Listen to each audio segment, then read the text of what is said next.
Joe Geoffrey, narrator. This is from Unbroken, a World War II story of survival, resilience, and redemption by Laura Hillenbrand.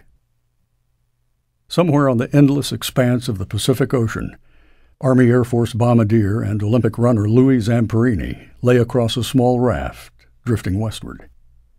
All he could see in every direction was water. It was June 23, 1943. Slumped alongside him was a sergeant, one of his plane's gunners. On a separate raft, tethered to the first, lay another crewman, a gash zigzagging across his forehead.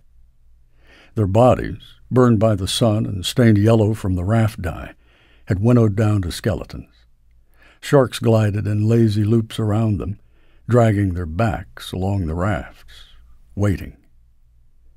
A month earlier, 26-year-old Zamperini had been one of the greatest runners in the world, expected by many to be the first to break the 4-minute mile, one of the most celebrated barriers in sport.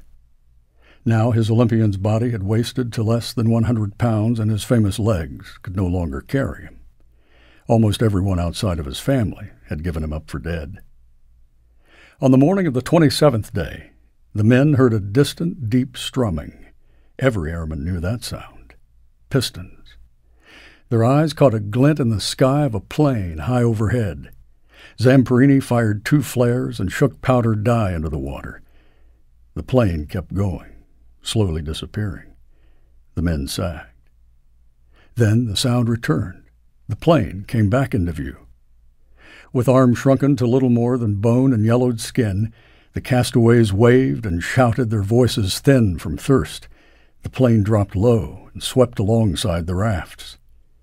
There was a terrific roaring sound. The water and the rafts themselves seemed to boil. It was machine gun fire. This was not an American rescue plane. It was a Japanese bomber.